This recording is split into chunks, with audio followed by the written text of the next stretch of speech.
Livre de Josué, chapitre 5. Lorsque tous les rois des Amoréens à l'occident du Jourdain, et tous les rois des Cananéens près de la mer, apprirent que l'Éternel avait mis à sec les eaux du Jourdain devant les enfants d'Israël, jusqu'à ce que nous eussions passé, ils perdirent courage, et furent consternés à l'aspect des enfants d'Israël. En ce temps-là, l'Éternel dit à Josué, « Fais-toi des couteaux de pierre, et circoncis de nouveau les enfants d'Israël une seconde fois. » Josué se fit des couteaux de pierre, et il circoncit les enfants d'Israël sur la colline d'Aralot. Voici la raison pour laquelle Josué les circoncit.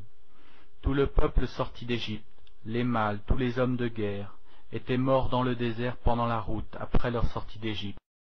Tout ce peuple sorti d'Égypte était circoncis. Mais tout le peuple né dans le désert pendant la route, après la sortie d'Égypte, n'avait point été circoncis.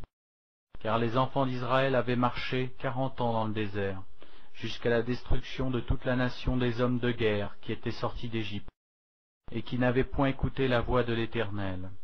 L'Éternel leur jura de ne pas leur faire voir le pays, qu'il avait juré à leur père de nous donner, pays où coule le lait et le miel. Ce sont leurs enfants qu'il établit à leur place. Et Josué les circoncit, car ils étaient incirconcis, parce qu'on ne les avait point circoncis pendant la route.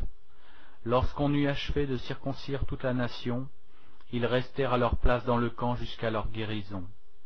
L'Éternel dit à Josué, « Aujourd'hui j'ai roulé de dessus vous l'opprobre de l'Égypte. » Et ce lieu fut appelé du nom de Gilgal jusqu'à ce jour.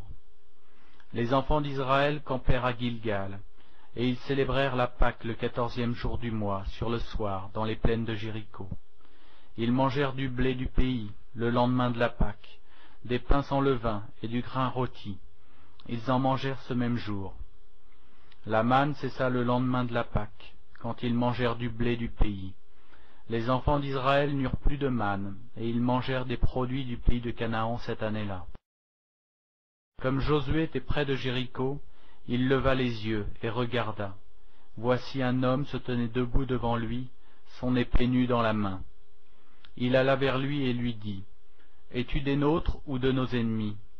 Il répondit, « Non, mais je suis le chef de l'armée de l'Éternel, j'arrive maintenant. » Josué tomba le visage contre terre, se prosterna et lui dit, « Qu'est-ce que mon Seigneur dit à son serviteur ?»